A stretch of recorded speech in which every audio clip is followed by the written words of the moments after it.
Thai na mamangai matam amada asukpa umang amagi manungda yamna ahal oiraba muni amakhak leirami. Muni asi gyal lausing yamna leiba misak ama oirami. Malengi mafam kaya kayadagi miyoi kaya laktuna muni asibu unaba mahakpu khoiramba toina laklami. Nongmadi muni aduna mahaki khwaidagi achanba satra thopabu kauraklami. Thopa, launi nangbu ipagi naksida amukta. Thopa su taraduna, hoi oza lakjare. Asi haiduna thopa mahakna tauramliba thabaktu tokthoklaga muni adugi manakta sensilagli. Oza aibu kaubibabu muni du nofet tauduna thopa. Nang oza aihakna umang asigi manungda leiraklibasi chahi 10 mapung chap chana pharini. Thopa haibiyu oza. Muni ado nang oza sinane asum khalai madudi aina kallingai matam asida malemse amuktangdi koina chatlamgi haiduna aduna umangse thadoktuna nang ai hayengi numisidagine malemse sinba thungna koiba hausido. Masida nangna aigi tung inaba pamde haibasu hekta hayune he. Thopa oza aigidi ozana sumna haibirapase khwaidagi laibak phabane. Ozana malem asibu sinba thungna koiminaba haibase aigidi pokpagi mahiyalabagumbane. Somdasu apikpa khul macha amada naitom taba mallaba yumdugi sumang mayaidani boisadu khonjen horap asumna hairakli. Thoinu ising glass amata puthorau. Saksa dringa sitane khita thauge. Thoinu boichana haribadu taraduna makutta ising glass ama paiduna taha chenthoraktuna boichada ising du piri. Boichasu ising du lauduna amukta hekta goro thakchinki. Thoinu tapna nupa horengi chengle haude haujiki budi konaraniye. Adunane makharomgi mamohiki seldo ngasidi loksinbiro aduga chengdo wanaba. Boicha hoi makhoisune laireba khoidagi iralsingje setana chagi hairibra khangdi makhutta sel leitabasu nataba horen hayeng haidane adumak tawduna lei haiwani. Thoinu khangdreda tawrise sanbi asi leirambagine ngasi akhoinane nongmagi chara ani suna chaba ngamjaribase masida mi singsina mukne sel singse matam chana pibidribanido. Boicha amadi thoinu makhoi ani yamna lairaba haibadu oijarami amuksu lairaba ama oiribase suba nomba watpagini haiba yai. Boicha lau inkol adugi matik marang kaina lei mahakna leiriba khul asi mangoldagi lau inkolna chawna henna leiribani adu matei manao asi inkol sambal subagi wakhal kashu thoina leiramde.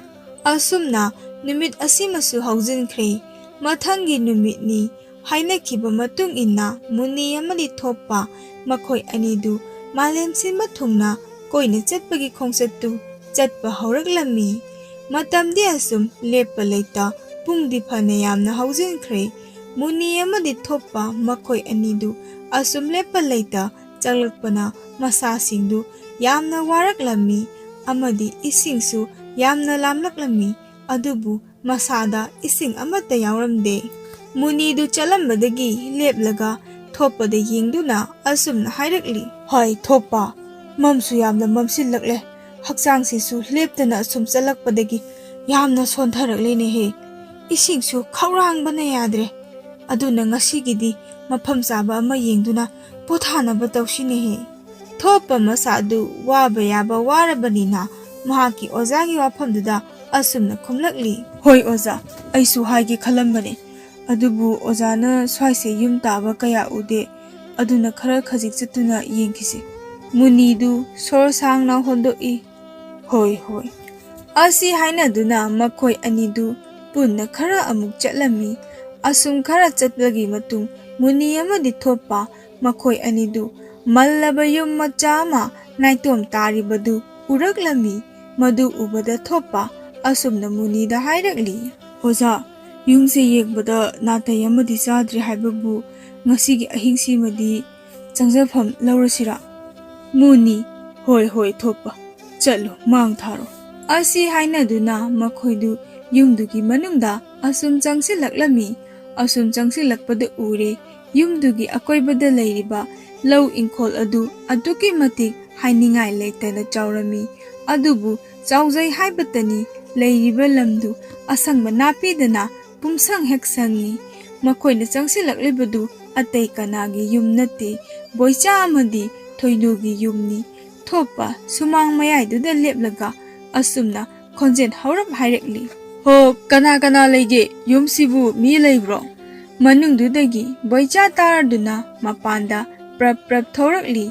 Adubu leiramliba misaktu ubada mahak ngaihakti tumina leptuna lei. Thopa boicha da yingduna tapna hairekli. Inao aikhoi yaragadi ngasi ahingsimatadi yumsida yareksagedo. Hayeng amuk nganta hanjakige. Boicha hekta changbiro muni anina lainingwa matam phawba aigisida jingnaba laitana leibiyo. Imungda changse aimang thajage. Asi haiduna boicha thopa amadi munibu imungda pusinduna ningthina phida ama thaduna phamhalli. Aduga thoinubu kawraktuna asumna haireklami. Thoinu chalo thunane chak henjangdo thagatnabuto. Thoinusu boichana haininglibadu gyan taraduna hoi hairamduna chaksanglomda prap changkiduna chakmai thagatpa haukhre. Asumna matamdi asum haujinki.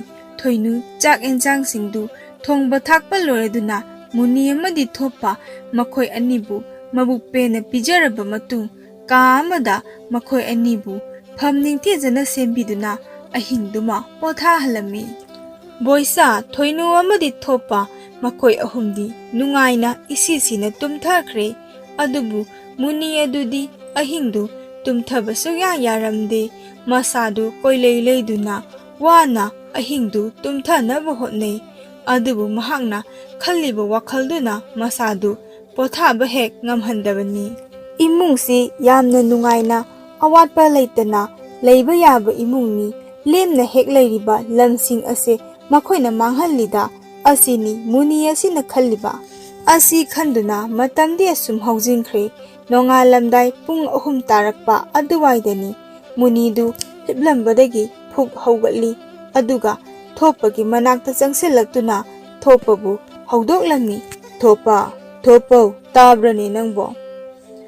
Thopa mamitu uirum panglaga tapna khonjen isisina hairekli. Oza ahingsida kaitaubu yarage. Muni thopa ahing natrene haujikse. Nongalamdaigine pung 3 tarabanine. Haugatnu chanaba tausi loisilone. Thopa munidugi wahaida mamit mana khangsing singi phuk haugatuna asumna hairekli. Oza asuknganna. Munidu mahaki pakum pirakpagi mahutta asumna oine khumlai. Thopa ngangdana leirenu thoknaba tausi.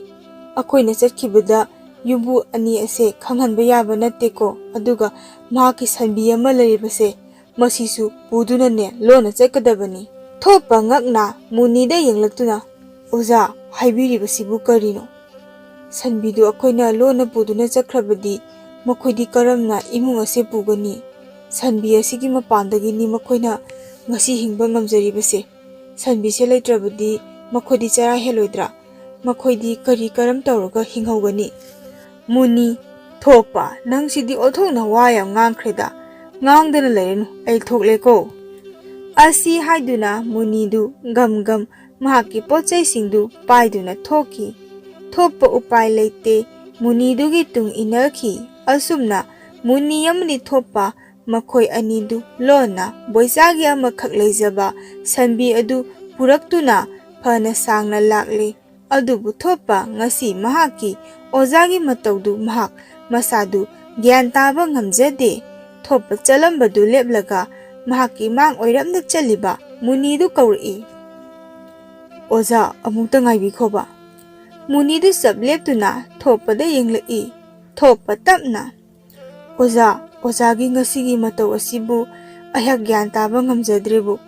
Akoina sanbi asibu lona purukliba asibu kari maram leibagino. Munidu thopagi wahangdu handaksu khumlakte.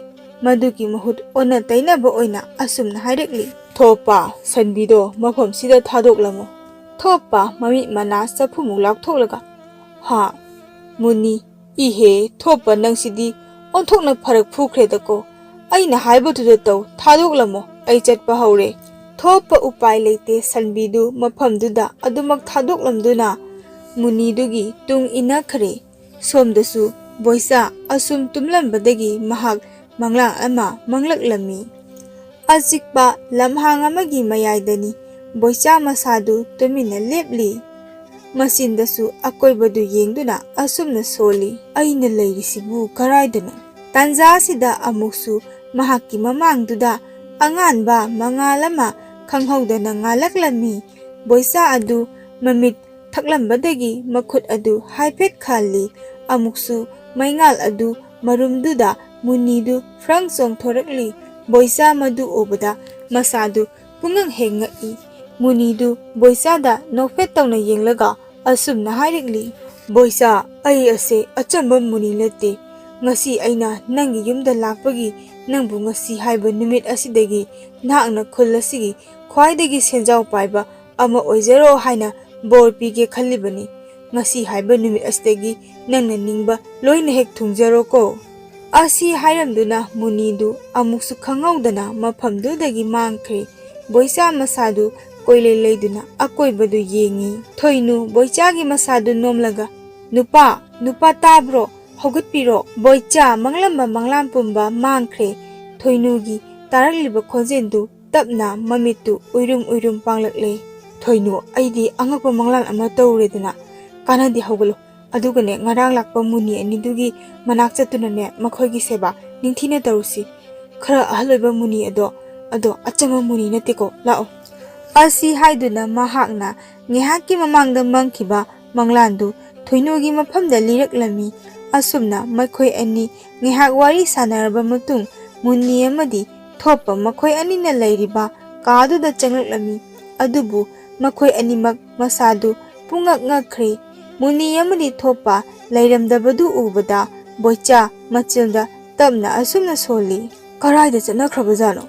ꯊꯣꯏꯅꯨꯅ ꯐꯠ ꯅꯨꯄꯥ ꯃꯈꯣꯏꯗꯤ ꯃꯌꯥꯝꯅ ꯍꯥꯏꯅꯕꯗ ꯌꯥꯍꯧ ꯑꯗꯨꯛꯀꯤ ꯃꯇꯤꯛ ꯉꯟꯅ ꯍꯧꯏ ꯍꯥꯏꯅꯩ꯫ ꯁꯣꯏꯗꯅ ꯉꯁꯥꯏꯅ ꯍꯧꯗꯨꯅ ꯃꯄꯥꯟꯗ ꯊꯣꯔꯛꯂꯝꯒꯅꯤꯌꯦ꯫ ꯑꯩꯈꯣꯏ ꯑꯅꯤꯅ ꯍꯧꯕꯁꯨ ꯈꯔ ꯈꯖꯤꯛ ꯊꯦꯡꯈ꯭ꯔꯦ꯫ ꯕꯣꯏꯆꯥ ꯍꯣꯏꯅꯦ ꯆꯨꯝꯃꯤꯅꯦ, ꯂꯥꯛꯑꯣ ꯃꯄꯥꯟꯗ ꯂꯩꯕ꯭ꯔꯥ ꯍꯥꯏꯅꯅꯦ ꯑꯃꯨꯛꯇ ꯌꯦꯡꯂꯨꯁꯤ꯫ ꯑꯁꯤ ꯍꯥꯏꯗꯨꯅ ꯕꯣꯏꯆꯥ ꯃꯄꯥꯟꯂꯣꯝꯗ ꯒꯝ ꯒꯝ ꯊꯣꯛꯈꯤ꯫ ꯊꯣꯏꯅꯨꯁꯨ ꯕꯣꯏꯆꯥꯒꯤ ꯇꯨꯡ ꯏꯟꯅꯗꯨꯅ ꯊꯣꯔꯛꯂꯤ꯫ ꯑꯗꯨꯕꯨ ꯕꯣꯏꯆꯥ ꯃꯍꯥꯛꯀꯤ ꯌꯨꯝꯒꯤ ꯑꯀꯣꯏꯕꯗꯨ ꯌꯦꯡꯕ ꯌꯥꯕ ꯌꯦꯡꯂꯕꯁꯨ ꯃꯨꯅꯤ ꯑꯃꯗꯤ ꯊꯣꯞꯄ ꯃꯈꯣꯏ ꯑꯅꯤꯗꯤ ꯂꯩꯔꯝꯗ꯭ꯔꯦ꯫ ꯎꯄꯥꯏ ꯂꯩꯇ ꯁꯨꯃꯥꯡꯗ ꯇꯨꯃꯤꯟꯅ ꯂꯦꯞꯇꯨꯅ ꯂꯩ꯫ ꯇꯥꯛꯂꯝꯗ ꯆꯠꯈ꯭ꯔ ꯃꯥꯜꯂꯤ꯫ ꯑꯁꯨꯝꯅ ꯃꯍꯥꯛꯅ ꯂꯩꯔꯤꯉꯩ ꯇꯥꯟꯖꯥꯗꯨꯗ ꯊꯣꯏꯅꯨ ꯇꯍꯥ ꯇꯍꯥ ꯁꯪꯒꯣꯜ ꯂꯩꯔꯤꯕ ꯑꯗꯣꯝꯗꯒꯤ ꯆꯦꯟꯊꯣꯔꯛꯇꯨꯅ ꯑꯁꯨꯝꯅ ꯍꯥꯏꯔꯛꯂꯤ, ꯅꯨꯄꯥ ꯑꯩꯈꯣꯏꯒꯤ ꯁꯟꯕꯤ ꯂꯩꯔꯝꯗ꯭ꯔꯦ꯫ ꯕꯣꯏꯆꯥ ꯉꯛꯅ ꯊꯣꯏꯅꯨꯗ ꯌꯦꯡꯂꯛꯏ꯫ ꯀꯔꯤꯅꯣ ꯍꯥꯏꯔꯤꯕꯗꯨꯕꯣ?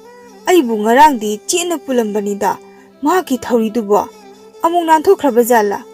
ꯑꯩ ꯁ꯭ꯋꯥꯏ ꯐꯥꯎꯗ ꯆꯠꯇꯨꯅ ꯌꯦꯡꯂꯨꯒꯦ꯫ ꯊꯣꯏꯅꯨ ꯋꯥꯈꯜ ꯋꯥꯅ ꯍꯣꯏ ꯅꯨꯄꯥ, ꯑꯗꯣ ꯊꯨꯅꯗꯤ ꯍꯟꯕꯤꯔꯛꯎ꯫ ꯃꯨꯅꯤ ꯑꯅꯤꯗꯣ ꯑꯃꯨꯛ ꯂꯥꯛꯄ ꯊꯣꯛꯂꯕꯗꯤ ꯎꯅꯍꯧꯅꯕ꯫ ꯕꯣꯏꯆꯥ ꯍꯣꯏ ꯍꯣꯏ ꯂꯥꯛꯂꯕꯗꯤ ꯅꯪꯅ ꯈꯪꯅ ꯅꯤꯡꯊꯤꯅ ꯁꯦꯕꯥ ꯇꯧꯗꯨꯅ ꯊꯅꯝꯃꯨꯀꯣ꯫ ꯑꯁꯤ ꯍꯥꯏꯗꯨꯅ ꯕꯣꯏꯆꯥ ꯌꯨꯝꯗꯒꯤ ꯊꯣꯔꯛꯇꯨꯅ ꯃꯍꯥꯛꯀꯤ ꯁꯟꯕꯤꯗꯨ ꯊꯤꯕ ꯌꯥꯕ ꯊꯤꯔꯝꯃꯤ꯫ ꯑꯗꯨꯕꯨ ꯃꯍꯥꯛꯅ ꯐꯅ ꯌꯥꯝꯅ ꯊꯤꯔꯕꯁꯨ ꯃꯍꯥꯛꯀꯤ ꯁꯟꯕꯤꯗꯨꯗꯤ ꯊꯤꯔꯕꯁꯨ ꯐꯪꯕ ꯀꯧꯕ ꯂꯩꯈꯤꯗ꯭ꯔꯦ꯫ ꯕꯣꯏꯆꯥ ꯇꯁꯦꯡꯅ ꯃꯀꯣꯛꯇꯨ ꯁꯥꯔꯦ꯫ ꯃꯍꯥꯛ ꯁꯟꯕꯤꯗꯨ ꯐꯪꯗ꯭ꯔꯕꯗ ꯋꯥꯈꯜꯗꯨ ꯋꯥꯅ ꯃꯌꯨꯝꯗ ꯑꯃꯨꯛ ꯍꯜꯂꯛꯂꯦ꯫ ꯊꯣꯏꯅꯨꯁꯨ ꯇꯨꯃꯤꯟꯅ ꯃꯥꯡꯒꯣꯜꯗꯥꯔꯤꯗ ꯐꯝꯂꯒ ꯎꯪꯗꯨꯅ ꯂꯩꯔꯝꯃꯤ꯫ ꯃꯍꯥꯛ ꯕꯣꯏꯆꯥ ꯍꯜꯂꯛꯄ ꯎꯕꯗ ꯐꯝꯂꯝꯕꯗꯨ ꯄꯨꯛ ꯍꯧꯒꯠꯂꯒ ꯑꯁꯨꯝꯅ ꯍꯪꯂꯛꯂꯤ, ꯅꯨꯄꯥ ꯁꯟꯕꯤꯗꯤ?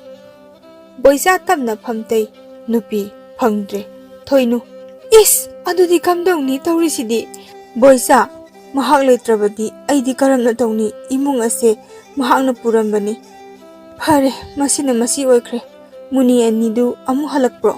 ꯊꯣꯏꯅꯨ ꯇꯞꯅ ꯃꯉꯛꯇꯨ ꯍꯥꯏꯗꯨꯅ ꯍꯜꯂꯛꯇꯦ ꯍꯥꯏꯅ ꯈꯨꯝꯂꯛꯂꯝꯃꯤ꯫ ꯑꯁꯤ ꯍꯥꯏꯗꯨꯅ ꯉꯥꯏꯍꯥꯛꯇꯤ ꯇꯨꯃꯤꯟ ꯂꯩꯅꯩ꯫ ꯃꯤꯀꯨꯞ ꯈꯔꯒꯤ ꯇꯨꯡꯅꯤ ꯊꯣꯏꯅꯨ ꯇꯞꯅ ꯑꯁꯨꯝꯅ ꯍꯥꯏꯔꯛꯂꯤ, ꯅꯨꯄꯥ ꯁꯟꯕꯤꯗꯨꯕꯨ ꯃꯨꯅꯤꯗꯨꯒ ꯂꯣꯏꯅꯅ ꯆꯠꯈ꯭ꯔꯕ ꯖꯥꯠꯂꯥ?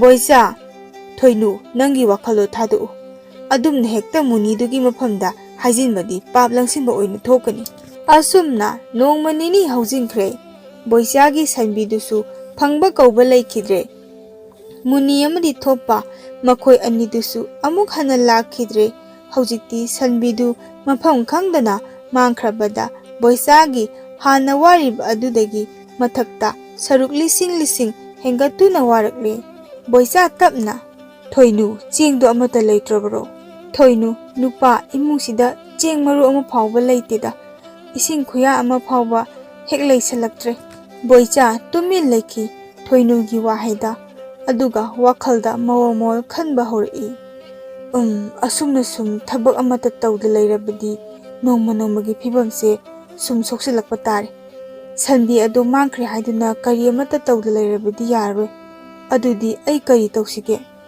asumna maha khanba yaba khallabagi tungdadi umangda singjanba oina chatlage khalaki aduna mahaki loinabi Thoinubu kauduna asumna hairaklami nupi akhoi asumna kari amata tawdana leirabadi phibamase ka hena soksilakhiba tare aduna ai hayengdagidi umangda sinjangba chatlage aduna nangsu nganna ho Thoinusu upai leitabana mapuroibana hairiba wadu yarakle asumna numit asimasu haujinkhre mathangi numitni boicha masadu nganna mamlingaida hauduna umangtamna makhutta singjanga mapaiduna chakre Thoinusu mapuroibana chakhrabada imungi tawba yaba thabaksingdu loisil hore mathamdi asum haujinki numidangi matamni boicha makhutta khawa mapaiduna mayumda halakli Thoinu madu ubada changsinduna khawdu mahangna okpi nupa karino sibo boicha chengsak hengjangna pikharani adagi thajinaba marumrang kharasu yawkhibani cheksinna thamuko aina sangba kanda inkolsida khara thajingena haiduna ne lawrakpani Thoinu is adudi yamna phaba wani asumna matam khara hokre boicha su haujikti nungti numi khudingi umangda singchanba adumak chatli amuksu mahangna he sangba kalda mahaki ingkoldu sengdoktuna matamgi oiba ensang napina chingba mayam ama thajilami haujikti boichagi imungdu hanaga yengnarubadadi yamna khenare yamna nungaire haiba yare anganba ayukni boicha Thoinubu kauri Thoinu su taraduna imungdagi thorakli boicha Thoinuna thorlibadu ubada asumna hairakli nupi ngasidi hangamdu khare heu adu oina sasi aidi nahama kai khangbu khanglude ingkhol sarengsidi onthokna hawida Thoinu nokphet tawsei boichagi wada boicha adumak makha tai kanade horendine aina halakpada ser haiku komla haikra haitumna chingba haira singine chara lawrakke ingkholgi akoiba singsida thajinsi leiraga chagadabgi saruk isagi thajilagane pena chasi Thoinusu hoida haujikti akoise hanaga yengnarubadadi yamna nungaire ko boicha masi pumba ase nongma khoida laklamba muni anidugi mapandagini haujikti aisu tapna manglal adugi nungi athado khanglakle Thoinu angakpa saktamda haibiribasi punupa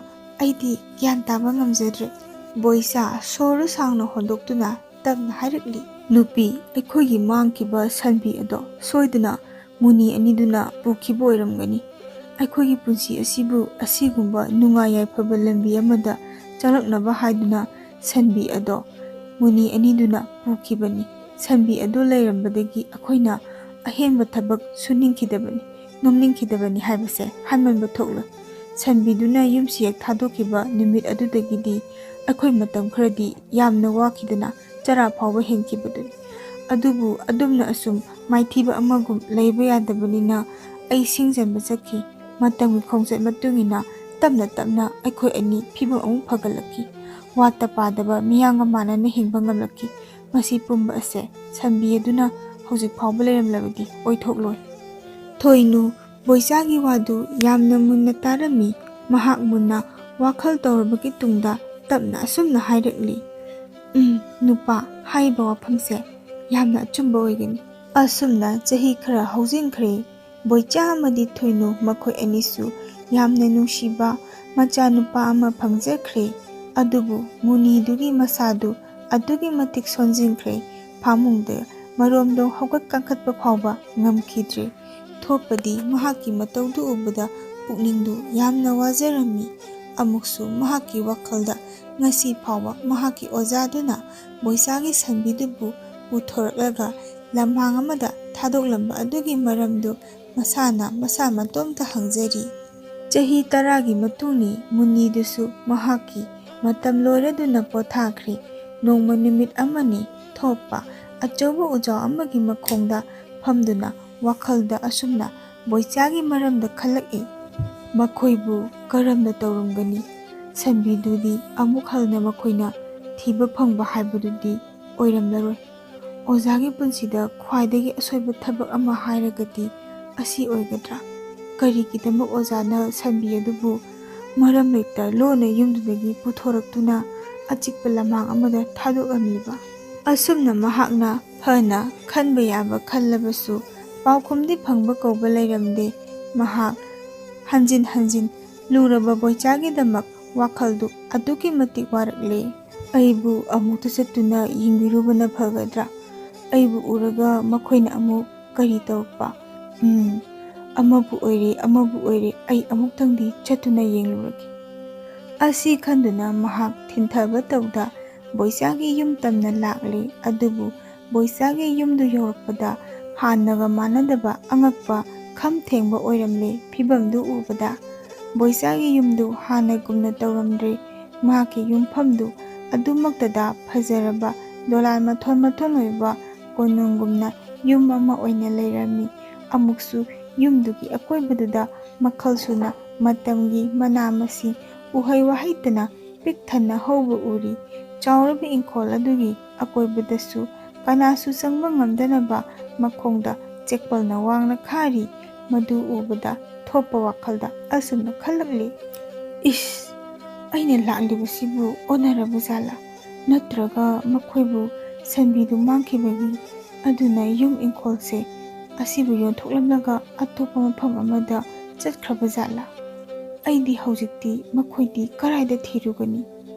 ꯑꯩꯅ ꯂꯥꯛꯂꯤꯕꯁꯤ ꯈꯔ ꯈꯖꯤꯛ ꯊꯦꯡꯈ꯭ꯔ ꯃꯥꯜꯂꯦ꯫ ꯑꯁꯤ ꯈꯟꯗꯨꯅ ꯅꯨꯡꯉꯥꯏꯇ ꯃꯃꯥꯏꯗꯨ ꯂꯩꯊꯣꯔꯛꯇꯨꯅ ꯆꯠꯄ ꯍꯧꯋꯤ꯫ ꯑꯗꯨꯕꯨ ꯊꯥꯡꯂꯝꯕ ꯈꯣꯡꯊꯥꯡꯗꯨ ꯇꯨꯡꯗꯒꯤ ꯇꯥꯔꯛꯂꯤꯕ ꯈꯣꯟꯖꯦꯜꯗꯨꯅ ꯈꯪꯐꯥ ꯐꯥꯏ꯫ ꯊꯣꯞꯄ ꯇꯨꯡꯗ ꯆꯠ ꯑꯣꯟꯊꯣꯔꯛꯇꯨꯅ ꯌꯦꯡꯂꯛꯏ꯫ ꯕꯣꯏꯆꯥꯗꯨ ꯂꯦꯞꯇꯨꯅ ꯂꯩꯔꯝꯃꯤ꯫ ꯊꯣꯞꯄ ꯕꯣꯏꯆꯥꯒꯤ ꯃꯇꯧꯗꯨ ꯎꯕꯗ ꯄꯨꯡꯉꯛ ꯉꯛꯈ꯭ꯔꯦ꯫ ꯕꯣꯏꯆꯥ ꯍꯔꯥꯎꯅ ꯆꯦꯟꯁꯤꯜꯂꯛꯇꯨꯅ ꯊꯣꯞꯄꯕꯨ ꯈꯣꯏꯔꯝꯂꯛꯏ꯫ ꯊꯣꯞꯄ ꯇꯧꯔꯤꯕ ꯃꯇꯧꯗꯨ ꯃꯍꯥꯛ ꯒ꯭ꯌꯥꯟ ꯏꯉꯥꯎ ꯉꯥꯎꯔꯦ꯫ ꯕꯣꯏꯆꯥ ꯍꯔꯥꯎꯅ "ꯏꯌꯥꯝꯕ, ꯏꯃꯨꯡꯗ ꯆꯪꯁꯤꯟꯁꯦ, ꯅꯅꯥꯎꯒ ꯄꯨꯟꯅ"꯫ ꯑꯁꯤ ꯍꯥꯏꯗꯨꯅ ꯕꯣꯏꯆꯥꯅ ꯊꯣꯞꯄꯕꯨ ꯏꯃꯨꯡꯗ ꯄꯨꯁꯤꯟꯕꯤꯔꯛꯂꯦ꯫ ꯊꯣꯞꯄ ꯑꯉꯛꯄ ꯁꯛꯐꯝꯗ "ꯏꯅꯥꯎ, ꯑꯣꯏꯔꯝꯂꯤꯕ ꯃꯇꯧ ꯑꯁꯤꯕꯨ"꯫ ꯕꯣꯏꯆꯥ ꯅꯣꯛꯃꯤ ꯊꯣꯞꯄꯒꯤ ꯋꯥꯍꯪꯗ ꯍꯧꯈꯤꯕ ꯋꯥꯔꯤ ꯄꯨꯝꯕ ꯂꯤꯔꯛꯂꯝꯃꯤ꯫ ꯑꯃꯨꯛꯁꯨ ꯕꯣꯏꯆꯥ ꯋꯥꯔꯤꯁꯤꯡꯗꯨ ꯂꯤꯕ ꯂꯣꯏꯔꯛꯄꯗ ꯑꯁꯨꯝꯅ ꯍꯥꯏꯔꯛꯂꯤ꯫ "ꯏꯌꯥꯝꯕ ꯈꯣꯏꯅ ꯅꯨꯃꯤꯠꯇꯨꯗ ꯂꯥꯛꯂꯝꯗ꯭ꯔꯕꯗꯤ ꯑꯃꯗꯤ ꯑꯩꯒꯤ ꯁꯟꯕꯤ ꯑꯗꯣ